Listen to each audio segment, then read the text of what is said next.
ದರ್ಶನ್ ಕೇಸ್ಗೆ ಸಂಬಂಧಪಟ್ಟಂತೆ ರೇಣುಕಾಸ್ವಾಮಿಯ ಹತ್ಯೆ ಕೇಸ್ನಲ್ಲಿ ಇದೀಗ ಒಂದು ಇಂಟ್ರೆಸ್ಟಿಂಗ್ ಡೆವಲಪ್ಮೆಂಟ್ ಇಲ್ಲಿ ಅತ್ಯಂತ ಮುಖ್ಯವಾಗಿ ದರ್ಶನ್ ಸಹಿತ 6 ಜನರನ್ನ ಮತ್ತೆ ಪೊಲೀಸ್ ಕಸ್ಟಡಿಗೆ ಕೊಡಬೇಕು ಅಂತ ಹೇಳಿ ಎಸ್ಪಿಪಿ ವಾದವನ್ನು ಮಾಡ್ತಾ ಇದ್ದಾರೆ.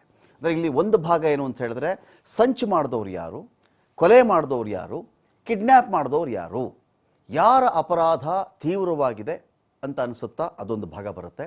ಅಥವಾ ಈ ಕೇಸಲ್ಲಿ ಇವರಿಂದ ಮತ್ತಷ್ಟು ಮಾಹಿತಿ ನಮಗೆ ಬೇಕಾಗುತ್ತೆ ಅನ್ನೋ ಒಂದು ಹಿನ್ನೆಲೆ ಇಟ್ಕೊಂಡು ಇದೀಗ ಎಸ್ಪಿಪಿ ಪೊಲೀಸರ ಪರವಾಗಿ ಒಂದು ವಾದವನ್ನು ಅಲ್ಲಿ ಮಾಡ್ತಾ ಇದ್ದಾರೆ. ಇಲ್ಲಿ ಯಾರಿಗೆ ಹಾಗಾದರೆ ಯಾರನ್ನ ನಮಗೆ ಮತ್ತೆ ಇವರು ಪೊಲೀಸ್ ಕಸ್ಟಡಿಗೆ ಬೇಕಾಗಿಲ್ಲ ಅಂತ ಹೇಳಿದ್ದಾರೆ ಅಂತ ನಾವು ಚೆಕ್ ಮಾಡ್ಕೊಂಡಾಗ ನೋಡಿ, A1 ಪವಿತ್ರ ಗೌಡ ನಮಗೇನು ಕಸ್ಟಡಿಗೆ ಬೇಡ ಸ್ವಾಮಿ, ಇವರು ನ್ಯಾಯಾಂಗ ಬಂಧನ ಕೊಟ್ಟುಬಿಡಿ ಇವರನ್ನ. ಹಾಗಂದ ಮಾತ್ರಕ್ಕೆ ಅವ್ರೇನು ಮಾಡ್ತಾರೆ, ಆಗ ಪರಪ್ಪನಗ್ರಹಾರ ಜೈಲು ಕಡೆಗೆ ಗಾಡಿ ಹತ್ತಬೇಕಾಗುತ್ತೆ.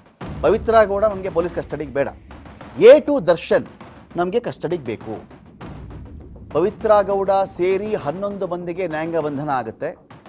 ಅಕಸ್ಮಾತ್ ನಮ್ಗೆ ಎಷ್ಟಿಗೆ ಇವ್ರು ಕೇಳಿರೋದೇ 6 ಜನ. ಇವತ್ತು 6 ಜನ ಸಾಕು ಸ್ವಾಮಿ ನಮಗೆ ಪೊಲೀಸ್ ಕಸ್ಟಡಿಗೆ, ಉಳಿದವ್ರನ್ನ ನೀವೇನೋ ಮಾಡ್ಕೊಳ್ಳಿ, ಅವ್ರನ್ನ ಕೊಟ್ಬಿಡಿ ಬೇಕಾದರೆ ಪರಪ್ಪನ ಅಗ್ರಹಾರಕ್ಕೆ ಅಂತ. ಅದರ ಅರ್ಥ ಅಷ್ಟೇ, 6 ಜನ ಪೊಲೀಸ್ ಕಸ್ಟಡಿಗೆ ಬಂದಾಗ ದರ್ಶನ್ ಈ ಲಿಸ್ಟಲ್ಲಿ ಇದ್ದಾರಾ ಇಲ್ವಾ ಚೆಕ್ ಮಾಡಿದ್ರೆ ಎಸ್, ನಮಗೆ ಮತ್ತೆ ದರ್ಶನ್ ಬೇಕು ಅಂತಾನೆ ಪೊಲೀಸರು ಪರವಾಗಿ ಎಸ್ಪಿಪಿ ವಾದವನ್ನು ಮಾಡ್ತಾ ಇದ್ದಾರೆ.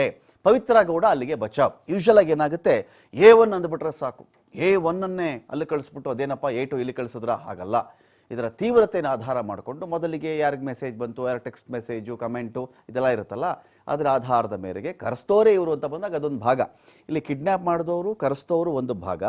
ಹಲ್ಲೆಯ ಭೀಕರತೆಯನ್ನು ಪರಿಗಣಿಸಿ, ಅದರ ಕ್ರೂರತೆಯನ್ನು ಪರಿಗಣಿಸಿ, ಅಥವಾ ಅದಕ್ಕೆ ನಮಗಿನ್ನೂ ಮಾಹಿತಿ ಬೇಕಾಗಿದೆ, ಪೊಲೀಸ್ ಎನ್ಕ್ವೈರಿ ನಡೀಲೇಬೇಕಾಗತ್ತೆ, ನೀವು ಪರಪ್ಪನ ಅಗ್ರಹಾರಕ್ಕೆ ದರ್ಶನ್ನ, ಆನಂತರದಲ್ಲಿ ಪವನ್ನ, ರಾಘವೇಂದ್ರನನ್ನ, ನಂದೀಶ್ನ, ಜಗದೀಶ್, ಅನುಕುಮಾರ್, ರವಿಶಂಕರ್ ಇಷ್ಟು ನೀವು ಕಳಿಸ್ಬಿಟ್ರೆ ನೀವು ನಮಗೆ ಸ್ವಲ್ಪ ಉಳ್ಕೊಂಡಿತ್ತಿದ್ದು, ಆ ತನಿಖೆಗೆ ಬಾಕಿ ಇದ್ದಾರೆ ಇವರೆಲ್ಲರೂ ಕೂಡ ಅನ್ನೋ ಕಾರಣಕ್ಕೆ ಏನು ಮಾಡ್ತಿದ್ದಾರೆ, ಇಷ್ಟು ಜನರನ್ನ ಪೊಲೀಸ್ ಕಸ್ಟಡಿ ಕೊಡಿ, ಉಳಿದವ್ರನ್ನ ನೀವು ನಮ್ದು ತಕರಾರಿಲ್ಲ, ನಮ್ಮ ತಕರಾರಿಲ್ಲ ಅಂದರೆ ನ್ಯಾಯಾಧೀಶರು ಹೆಚ್ಚು ಕಡಿಮೆ ಅದನ್ನೇ ಬರೀತಾರೆ, ಅವರು ಅದನ್ನೇ ಬರೆದು ಬಿಡ್ತಾರೆ. ಅವರು ಪೊಲೀಸ್ ಕಸ್ಟಡಿಗೆ ಬೇಡ ಅಂತ ಇವರೇ ಹೇಳಿದ್ಮೇಲೆ ಇಲ್ಲ ನೀವು ಪೊಲೀಸ್ ಕಸ್ಟಡಿಯಲ್ಲೇ ಇರಿ ಅಂತ ಹೇಳಿ ನ್ಯಾಯಾಧೀಶರು ಬರೆಯಲ್ಲ. ಪವಿತ್ರ ಗೌಡ ಸೇರಿ 11 ಮಂದಿಗೆ ನ್ಯಾಯಾಂಗ ಬಂಧನ ಆಗುತ್ತೆ. ಮೋಸ್ಟ್ಲಿ ಇವತ್ತು ಆಲ್ಮೋಸ್ಟ್ ಅದು ಆಗುತ್ತೆ, ಕಾರಣ ಪೊಲೀಸರೇ ಕೇಳಿಲ್ಲ ಅವರನ್ನು ನಮ್ಮ ಕಸ್ಟಡಿ ಕೊಡಿ ಅಂತ ಹೇಳಿ. ದರ್ಶನ್ ಸೇರಿ 6 ಆರೋಪಿಗಳನ್ನು ಇವರು ನಮಗೆ ಬೇಕೇ ಬೇಕು ಅಂತ 4 ದಿನ ಕಸ್ಟಡಿಗೆ ಕೊಡುವಂತೆ ಎಸ್ಪಿಪಿ ಪ್ರಸನ್ನಕುಮಾರ್ ಮನವಿ ಮಾಡ್ತಾ ಇದ್ದಾರೆ. 24ನೇ ACMM ಕೋರ್ಟ್ನಲ್ಲಿ ವಾದ ಪ್ರತಿವಾದ ಮುಕ್ತಾಯ ಆಗಿದೆ. ವಾದ ಪ್ರತಿವಾದವನ್ನು ಆಲಿಸಿ ನ್ಯಾಯಾಧೀಶರು ಆದೇಶವನ್ನು ಬರೆಸ್ತಾ ಇದ್ದಾರೆ. ಕೆಲವೇ ಕ್ಷಣಗಳಲ್ಲಿ ಆದೇಶ ಹೊರಬೀಳುತ್ತೆ. ಇಲ್ಲಿ ಯಾರು ಅನ್ನಪೂರ್ಣೇಶ್ವರಿ ನಗರ ಕಡೆಗೆ ಪೊಲೀಸ್ ವ್ಯಾನ್ ಹತ್ತಾರೆ, ಯಾರು ಪರಪ್ಪನ ಅಗ್ರಹಾರ ಕಡೆ ಹತ್ತಾರೆ ಎನ್ನುವುದರ ಕ್ಲಾರಿಟಿ ಸಿಗ್ತಾ ಇದೆ. ಒಂದು ವೇಳೆ ಇಲ್ಲಿ ನೋಡಿ, ಇಲ್ಲಿ 11 ಜನ ಇದ್ದಾರಲ್ಲ, ಇವರಂತೂ ಆಲ್ಮೋಸ್ಟ್ ಫಿಕ್ಸೇ, ಪರಪ್ಪನ ಅಗ್ರಹಾರಕ್ಕೆ ಹೋಗೋದು ಫಿಕ್ಸು. ಇವರೆಲ್ಲರೂ ಕೂಡ ನ್ಯಾಯಾಂಗ ಬಂಧನದಲ್ಲಿ ಇರ್ತಾರೆ, ಅಂಡರ್ ಟ್ರಯಲ್ ಪ್ರಿಸ್ನರ್ಸ್ ಆಗಿ, ಅಂದರೆ ವಿಚಾರಣಾಧೀನ ಖೈದಿಗಳಾಗಿ. ಇಲ್ಲಪ್ಪ ಇವ್ರು ಇನ್ನೂ ವಿಚಾರಣೆ ಮಾಡಬೇಕು ಬಾಕಿ ಇದೆ, ಕರೆದಾಗ ಹೋಗಬೇಕಾಗಿದೆ, ವಿಚಾರಣೆ ಫೇಸ್ ಮಾಡಬೇಕಾಗುತ್ತೆ ಅನ್ನೋ ಕಾರಣಕ್ಕೆ. ಇನ್ನು ಉಳಿದಂತೆ ದರ್ಶನ್ ಸೇರಿ 6 ಜನ ಇದ್ದಾರಲ್ಲ, ಅವರು ಇನ್ನೂ 4 ದಿನ ಅನ್ನಪೂರ್ಣೇಶ್ವರಿ ಪೊಲೀಸ್ ಠಾಣೆಯಲ್ಲಿಯೇ, ಅನ್ನಪೂರ್ಣೇಶ್ವರಿ ನಗರ ಪೊಲೀಸ್ ಠಾಣೆ ಇದೆಯಲ್ಲ ಅಲ್ಲೇ ಇನ್ನೂ ಸ್ವಲ್ಪ ದಿನಗಳ ಕಾಲ ವಿಚಾರಣೆ ಫೇಸ್ ಮಾಡಬೇಕಾಗತ್ತೆ. ಇದರ ನಡುವೆ ಇನ್ನೆಲ್ಲೋ ಒಂದು ಕಡೆ ಈ ಹಲ್ಲೆಯ ವಿಡಿಯೋವನ್ನು ಚಿತ್ರೀಕರಿಸಿಕೊಂಡಂಥವರು ಗ್ರೂಪ್ಗಳಿಗೆ ಫಾರ್ವರ್ಡ್ ಮಾಡಿದವರು, ಅದ್ರ ಬಗ್ಗೆ ಏನೋ ಒಂದಷ್ಟು 3 ಬಂಧನ ಆಗಿದೆ ಅಂತ ಕೇಳ್ಪಟ್ಟಿದ್ದೀವಿ. ಆ ಡೆವಲಪ್ಮೆಂಟ್ ಬಗ್ಗೆ ಗಮನ ಕೊಡೋಣ ನಾವು. ಅದಕ್ಕಿಂತ ಮುಂಚೆ ಕೊಲೆ ಸಂಬಂಧಪಟ್ಟಂತೆ ಆರೋಪಿಗಳಿದ್ದಾರಲ್ಲ, ಪೊಲೀಸ್ ಕಸ್ಟಡಿಗೆ ಬೇಕೇ ಬೇಕು ಅಂತ ಬಲವಾದ ವಾದ ಮಾಡ್ತಿರೋದು ಪ್ರಸನ್ನಕುಮಾರ್ ಅವರು. Deadly D gang A2 Darshan, ನಮಗೆ ದರ್ಶನ್ ಪೊಲೀಸ್ ಕಸ್ಟಡಿಗೆ ಬೇಕು ಅಂತ. A9 ಧನ್ರಾಜ್ದೇನು ಕಥೆ ಇಲ್ಲಿ ಅಂತ ಹೇಳಿದ್ರೆ, ಅದೇನೋ ಈ ಮೆಗ್ಗರ್ನ ತಂದಿದ್ದೇ ಧನ್ರಾಜ್ ಅಂತ, ಎಲೆಕ್ಟ್ರಿಕ್ ಶಾಕ್ ಕೊಡ್ತಕ್ಕಂಥ ಉಪಕರಣವನ್ನು ತಂದಿದ್ದೇ ಧನ್ರಾಜ್ ಅಂತ ಆರೋಪ ಇರೋದು. ಇನ್ನು A10 ವಿನಯ್, ಸ್ಟೋನಿ ಬ್ರೂಕ್ನ ಮಾಲೀಕ ಈ ವಿನಯ್.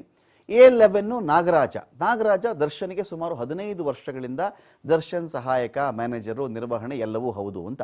ಇನ್ನು ಲಕ್ಷ್ಮಣ್ ವಿಚಾರಕ್ಕೆ ಸಂಬಂಧಪಟ್ಟಂತೆಯೂ ಕೂಡ ಡ್ರೈವರ್, ಇದೇ ದರ್ಶನ್ ಅವರ ಡ್ರೈವರು ಈ ಲಕ್ಷ್ಮಣ್ಣು ಬೇಕು ನಮಗೆ ಅಂತ ಹೇಳಿ ಲಕ್ಷ್ಮಣ್ ಬಗ್ಗೆ ಒಂದು ವಾದವನ್ನು ಇಟ್ಕೊಂಡು ಕೇಳ್ತಾ ಇದ್ದಾರೆ.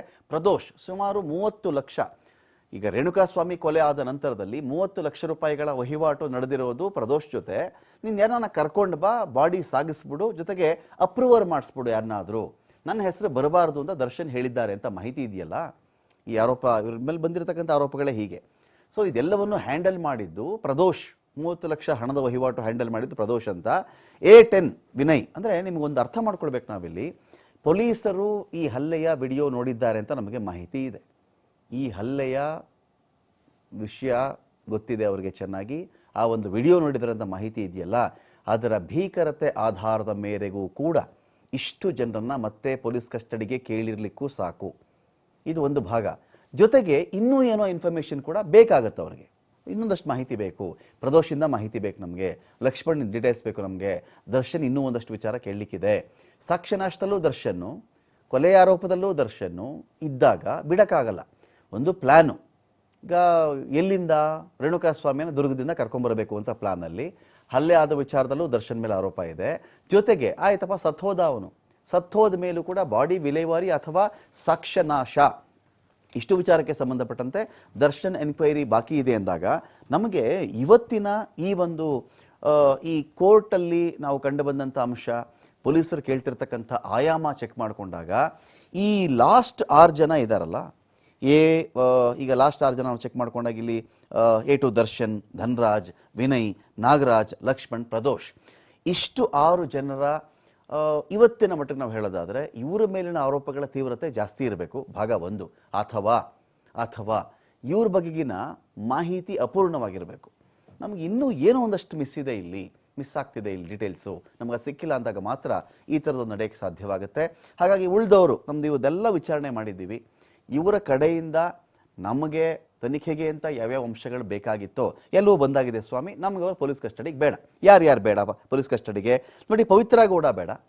ಪವಿತ್ರ ಗೌಡ A1 ಈ ಕೇಸಲ್ಲಿ ಅದನ್ನು ಪ್ಲೇ ಆಗುತ್ತೆ. ಈಗ ಪವಿತ್ರ ಗೌಡ A1, ಪವಿತ್ರ ಗೌಡ ನಮ್ಮ ಪೊಲೀಸ್ ಕಸ್ಟಡಿಗೆ ಬೇಡ ಅಂತ ಪೊಲೀಸರು ಹೇಳ್ದಂಗೆ ಲೆಕ್ಕ. ಆದರೆ ಇಷ್ಟು ಜನನಂತೂ ನಾವು ಬಿಡೋಕ್ಕಾಗಲ್ಲ, ಈ 6 ಜನ ಅಂತ ಒಂದು ಮಾಹಿತಿ ಇದೆಯಲ್ಲ.